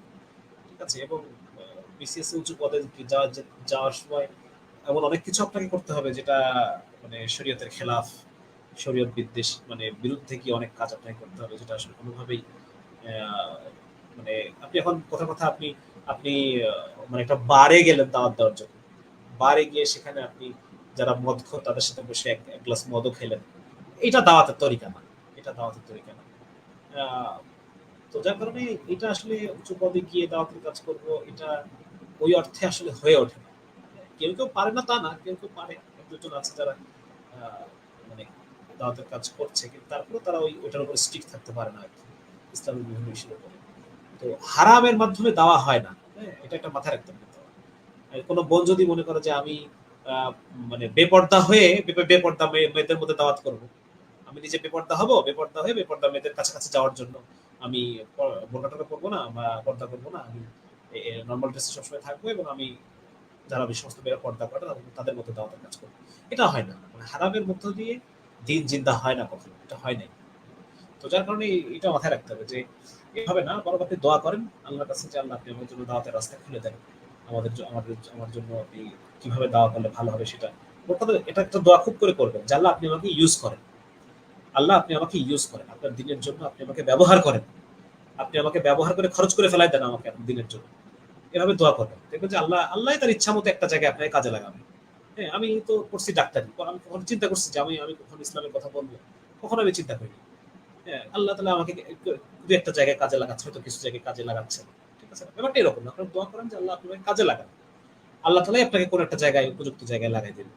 কিন্তু আমি মানে আর্মিতে ঢুকে দিনের খেদমত করবো, বিসিএস ক্যাডার হয়ে দিনের খেদমত করবো, ডাক্তার হয়ে দিনের খেদমত করবো, এটা এটা করলে আলটিমেটলি দিনের খেদমতটা আর হয় না।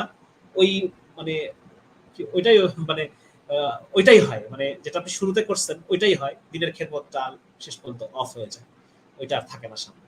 তো কোনো কিছু হয়ে করব না, বরং আপনি দিনের খেদমত শুরু করেন, আল্লাহ আপনাকে একটা জায়গায় নিয়ে যাবেন। মানে একটা কিছু হয়ে দিনের খেদমত করব এটা হয় না, আপনি দিনের কাজ করতে থাকেন, আল্লাহ আপনাকে একটা পজিশনে সেট করবেন যে তুমি এখানে করো। ব্যাপারটা বোঝা গেছে? মানে উল্টাটা হয় না।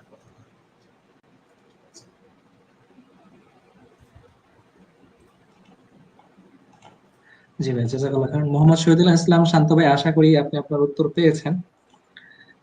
শক্তি ভাই, এখন আপনার কাছে জিজ্ঞেস করব আপনার বইয়ের ব্যাপারে, যে মিশন ইসলাম বইটা কি অফলাইন দেওয়ার ক্ষেত্রে একটা গাইডলাইন বা দিক নির্দেশনা সূচক বই হিসেবে কাজ করতে পারে কিনা? জি জি জি, মিশন ইসলাম বইটা ওইটাই হলো না যে গাইডলাইন, যে আপনি এই জায়গায় কাজ করতে পারেন। দেখা যাচ্ছে এক একজন মানুষের যোগ্যতা, দক্ষতা, ঝোঁক একরকম থাকে না। হ্যাঁ, দেখা যাচ্ছে যে কেউ মানে কথা বলতে ভালো পারে না, কিন্তু সে খুব ভালো অর্গানাইজ করতে পারে। সে নিজে ভালো ভালো বক্তব্য রাখতে পারে না, কিন্তু সে 10 জন 5 জনকে নিয়ে একটা প্রোগ্রাম উঠায় ফেলতে পারে, বা সে একটা কিছু মানে সাংগঠনিক দক্ষতা খুব ভালো। তো এরকম অনেক মানে আছে। তো যার কারণে আমি এখানে দেখাচ্ছে প্রথম কথা 50টা জায়গা দেখাচ্ছে, আমি দেখাইলাম যে এই 50টা জায়গায় ইসলামের কাজ হওয়া দরকার। এই 50টা জায়গায় এইভাবে ইসলামের কাজ করা যেতে পারে। হ্যাঁ, যেমন আমি একটা উদাহরণ দিচ্ছি, যে ধরেন যে আমাদের অধিকাংশ মসজিদের সাউন্ড সিস্টেম খুব খারাপ। সৌদি আরব টারব এসব জায়গায় দেখবেন যে খুব সুন্দর সাউন্ড সিস্টেম, শুনতে ইচ্ছা করে, মানে খুব ভালো লাগে শুনতে। তো আমাদের এই মসজিদের সাউন্ড সিস্টেম খারাপ। তো যদি কোনো ভাই সাউন্ডের ব্যাপারগুলো সে ভালো বোঝে, হ্যাঁ, সাউন্ডের যে ইকুয়ালাইজার কি সব আছে না, এগুলো সে খুব ভালো বোঝে। তো দেখা যাচ্ছে সে তার জীবনের মিশন হিসেবে এটা নিল যে আমি আমার পুরো লাইফে 1000 মসজিদের সাউন্ড সিস্টেম ঠিক করে দেব। 1000 মসজিদের সাউন্ড সিস্টেম ঠিক করে দেব। যদি কোনো মেশিন লাগে কমিটিকে বলবো যে এই মেশিনটা দেন, আপনার মসজিদের সাউন্ডটা খুব সুন্দর হয়ে যাবে, এরপর একটা মেশিন আপনি আমাকে আনায় দেন, আমি ঠিক করে দিই। তো এরকম ভাবে বিভিন্ন ভাবে আমি মানে ইকুয়ালাইজ করে সাউন্ডটাকে, যারা সাউন্ড সম্পর্কে জ্ঞান রাখে, এরকম একজন ভাই বা দুজন ভাই যদি এই মিশনটা নেয় যে আমি আমার লাইফে 10,000 মসজিদকে আমি সাউন্ডটা আমি সুন্দর করে দেবো, যাতে করে মানুষ কথা শুনে আরাম পায়, তেলাওয়াত শুনে আরাম পায়। দেখা যাচ্ছে আমি বিশেষ করে দেখছি যে বিভিন্ন মসজিদে গেলে মানে তেলাওয়াতটা, হুজুর তেলাওয়াত করতেছে খুব সুন্দর, কিন্তু মাইকের কারণে এত খারাপ শোনা যাচ্ছে যে নামাজের মধ্যে ধ্যান ধরে রাখাই কষ্ট। আপনার এরকম সম্মুখীন হয়েছেন কি? হয়েছে? ব্যাপারটা এরকম যে আসলে এমন এক জায়গা আছে যে মানে আজান হচ্ছে মাইকে, কিন্তু আজানটা মানে আমি কান লাগাই শুনতেই পারতেছি না, এত ফাটা শব্দ, মাইকের ফাটা শব্দে। হ্যাঁ, যে ভদ্রলোক আজান দিচ্ছে খুব সুন্দর, কিন্তু মাইকের কারণে শব্দটা একটা কারো কারোর মধ্যে বিরক্তিও, যারা কথা কথা দুর্বল ইমানের অবস্থায় আছে, তারা দেখা যাচ্ছে বিরক্তি প্রকাশ করে বসতে পারে যে কি শুরু করছে। তো ব্যাপারটা এরকম, অথচ এই শব্দটা কত সুন্দর একটা শব্দ, কত সুন্দর লাগার কথা ছিল। তো এটা একটা মিশন হতে পারে, কারো একজনের মিশন এরকম এরকম হতে পারে যে আমি 10,000 মসজিদের সাউন্ড সিস্টেম ঠিক করে দেবো। তাও এরকম এরকম বিভিন্ন জায়গায় যেখানে কাজ হওয়া দরকার, এরকম বিভিন্ন, যেমন বাচ্চাদের নিয়ে কি কাজ হতে পারে। আমাদের ঈদ সবচাইতে বেশি মানে কোনো আনন্দ নাই, কিচ্ছু নাই, ঘুম একটা আবহাওয়া কাজ করে ঈদের দিন। বাচ্চা কাচ্চারা বাসায় বসে বসে বোর হয়। তো ঈদের দিনটাকে কিভাবে আমরা সুন্দর করতে পারি? একটা বাচ্চা তো সেই সবসময় ঈদের দিনের আশায় থাকবে, কবে আমার দিন ঈদ আসবে। জুমার দিনটাকে কিভাবে আমরা বাচ্চাদের জন্য আনন্দময় করতে পারি, যাতে করে একটা বাচ্চা সে জুমার দিনের জন্য ওয়েট করবে প্রতিদিন, জুমার দিন ইজ সামথিং স্পেশাল। তো এইভাবে বাচ্চাদের কাজ করতে পারে। হ্যাঁ, নারীদের উপরে কিভাবে কাজ হতে পারে, এভাবে বিভিন্ন মানে পয়েন্ট আমি উল্লেখ করছি। তো এই বিষয়গুলো নিয়ে যদি কেউ চিন্তা করে যে আমি এই জায়গাটায় কাজ করতে চাই, এই পয়েন্টে আমি কাজ করতে চাই, আরো 4-5 জন লোককে জোগাড় করে নিয়ে আমি এই কাজটাই করতে চাই আমার মহল্লায়, সেভাবে সে করতে পারে। সুতরাং এটা একটা গাইডলাইন, একটা রাস্তা দেখানো যে এই জায়গাগুলোতে আপনি কাজ করতে পারেন। ওইটা হচ্ছে এরকম একটা। জি জি ভাই, জাযাকাল্লাহ খাইরান। আমরা আশা করি আমাদের ভাই বোনরা মিশন ইসলাম পড়ে তাদের জীবনের একটা গুরুত্বপূর্ণ বা প্রধান মিশন হিসেবে ইসলামকে নেওয়ার চেষ্টা করবে। ইনশাল্লাহ আহ, ইনশাল্লাহ। এবার একটা প্রশ্ন করব, যে আমরা বর্তমান সময়ে ভিজুয়াল কন্টেন্টের বেশ ছড়াছড়ি দেখতে পাচ্ছি। তো এই মোটামুটি সবাই দেখা যাচ্ছে বই পড়া দিকে ঝোঁক কমে যাচ্ছে, তার বদলে ভিজুয়াল কন্টেন্ট, ভিডিও এসবের প্রতি ঝোঁক বেড়ে যাচ্ছে। তো আমার প্রশ্নটা হচ্ছে আপনার কাছে, যে ভিজুয়াল কন্টেন্টের এই সময়ে দাওয়াত ম্যাটেরিয়াল হিসেবে বই কতটা কার্যকরী ভূমিকা রাখতে পারে? জি, এটা একটা ভালো প্রশ্ন। আসলে উম, বইয়ের গুরুত্ব আসলে কখনোই কমে না। হ্যাঁ, মানে বই একটা বই একটা দলিল, ঠিক আছে না? ভিজুয়াল কন্টেন্ট আসলে দলিল হয় না। একটা বই যদি হয়ে গেল, সেই বইটা আজ থেকে দেখা যাচ্ছে যে 100 বছর পরেও, 200 বছর পরেও বইটা থেকে গেল, 200 বছর পরেও কেউ ফায়দা নিতে পারবে বইটা থেকে। কিন্তু ভিজুয়াল কন্টেন্ট ব্যাপারটা আসলে এরকম না। হ্যাঁ, তো যার কারণে ভিজুয়াল কন্টেন্ট আমরা সাময়িকভাবে হয়তো ব্যবহার করতেছি, যেহেতু মানুষ এখন এটার দিকে ঝুঁকে গেছে, কিন্তু বই জিনিসটা ইজ মানে মোর পার্মানেন্ট। হ্যাঁ, যার কারণে দুটোরই দরকার আছে, দুটোরই দরকার আছে। কেউ দেখা যাচ্ছে বই নিয়ে মানে, আর বই পড়ার তার আরেকটা জিনিস হয়, সেটা হচ্ছে বই পড়লে ধরেন আপনি বই পড়ার সময় আপনি একটা প্যারা পড়ে চিন্তা করতে পারবেন, বই আপনাকে চিন্তা করার সুযোগ দেয়, কিন্তু ভিজুয়াল কন্টেন্টটা চিন্তা করার সুযোগ দেয় না। আপনি 5টা ভিডিও দেখলেন, তার মধ্যে আপনি আমার একটা ভিডিও দেখলেন কথার কথা, তো আমি কি মেসেজটা আপনাকে দিলাম ওইটা আসলে মানে ফ্যাকাশে হয়ে যাবে, ওটা থাকবে না, কারণ আপনি আমার আমার ভিডিওটা দেখার পরে আপনি আরো 4টা ভিডিও দেখে ফেলছেন। কিন্তু বই ব্যাপারটা এমন না। বই ব্যাপারটা আপনাকে ফোকাস রাখে, আপনি ওই ওই চিন্তার মধ্যেই ফোকাস থাকেন, এবং মানে কি বলা যায়, আপনার অন্তরে আরো গভীর দাগ কাটে বই, ভিডিও অত দাগ কাটে না। যার কারণে বইও দরকার আছে, আবার এখন আমাদের টেম্পোরারি একটা কৌশল হিসেবে ভিডিও কন্টেন্টেরও প্রয়োজন আছে, দুটোই প্রয়োজন। হ্যাঁ, কিন্তু আমি বলবো যে আপনারা বই পড়াটা কখনোই ছাড়বেন না। বই না পড়লে আসলে হয় না, যতই ভিডিও দেখেন, বই না পড়লে আপনি জিনিসটা অনুধাবন করতে পারবেন না, উপলব্ধি করতে পারবেন না। জি জি ভাইয়া, জাযাকাল্লাহ খাইরান। আমরা আমাদের লাইভের একদম শেষ দিকে চলে আসছি। আহ, আমাদের মিশন ইসলাম বইটি ইনশাআল্লাহ 24 তারিখ প্রকাশিত হওয়ার কথা ছিল। 24 কিংবা 25 তারিখ মনে হয় প্রকাশিত হবে। 25 তারিখ 21শে বইমেলায় সন্দীপন প্রকাশনের স্টলে এটার একটা মোড়ক উন্মোচন অনুষ্ঠান হওয়ার কথা আছে ইনশাআল্লাহ। সেখানে আমাদের ডাক্তার শামসুল হাফিজ শক্তি ভাই উপস্থিত থাকবেন। ইনশাআল্লাহ। আহ, 25 তারিখে না, 25 তারিখে? জি, আমি তো এরকমই শুনেছি আর কি, যে 25 তারিখে। জি জি জি, 25 তারিখে, ঠিক আছে, 25 তারিখ। জি ইনশাআল্লাহ। আর আরেক ভাই একটা কমেন্ট করেছিল, কমেন্ট হারিয়ে ফেলছি। কমেন্টটা ছিল যে আপনি আহ, বিবাহিতদের জন্য বই লিখেছেন, বিবাহ প্রস্তুতির জন্য বই লিখেছেন।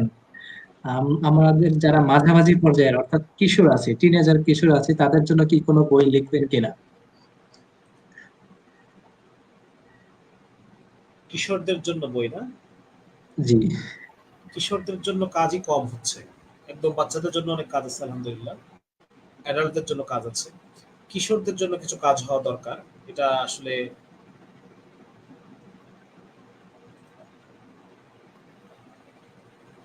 ইনশাল্লাহ দোয়া করেন, ইনশাল্লাহ তাআলা আল্লাহ তৌফিক দিলে ইনশাল্লাহ। জি ইনশাআল্লাহ আমরা দোয়া করি আল্লাহ সুবহানাহু ওয়া তাআলা যেন ডাক্তার শামসুল আরফিন শক্তি ভাইকে আরো দিনের এবং এই বাংলা ভূখণ্ডের মুসলিমদের খেদমত করার জন্য আরো বেশি তৌফিক দান করেন। আমরা যেন ওনার মাধ্যমে আরো বেশি বেশি উপকারী হতে পারি। একটা প্রশ্ন আসছে, শেষ সময় লাস্ট একটা প্রশ্ন নেই। মুসলিম কমিউনিটি বিল্ড আপ পদ্ধতিগুলো বলবেন।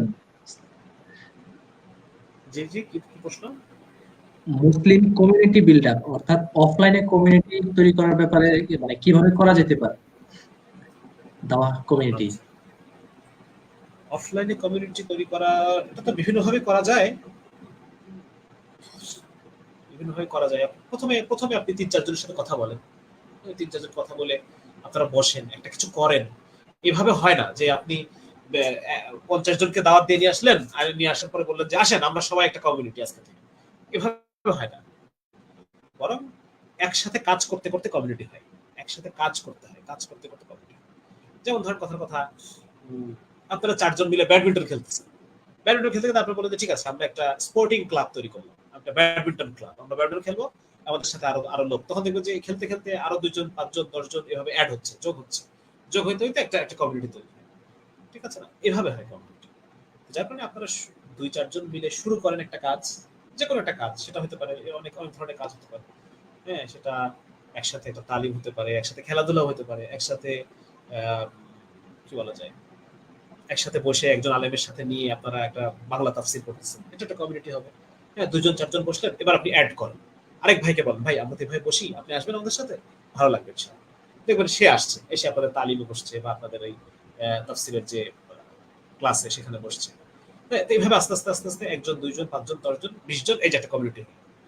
হ্যাঁ, আবার দেখা যাচ্ছে এমন হতে পারে আপনার একটা স্পোর্টিং ক্লাব করলেন, সেখানে আপনারা প্রতিদিন ক্রিকেট খেলেন, তো ক্রিকেট খেলার ওখানে আপনি দাওয়াত দিচ্ছেন মানুষকে, ভাই আমরা খেলি, আপনি আসেন, আস্তে আস্তে তুমি আসো, বলতে বলতে একটা কমিউনিটি হয়ে গেল স্পোর্টিং ক্লাব। এখন এই স্পোর্টিং ক্লাব নিয়ে আপনি একদিন একজন আলেমকে ডেকে নিয়ে এসে বসলেন, হ্যাঁ, স্পোর্টিং ক্লাব নিয়ে আপনি ভ্যালেন্টাইনের আগে আপনি লিফলেট গুলো বিতরণ করলেন। মূল কাজ কি? আমরা খেলি, কিন্তু খেলার মধ্যে আমরা খেলতে খেলতে আমরা অনেক কিছু করি। তো ব্যাপারটা এরকম যে এভাবে করে আস্তে আস্তে ইয়ে করতে হবে।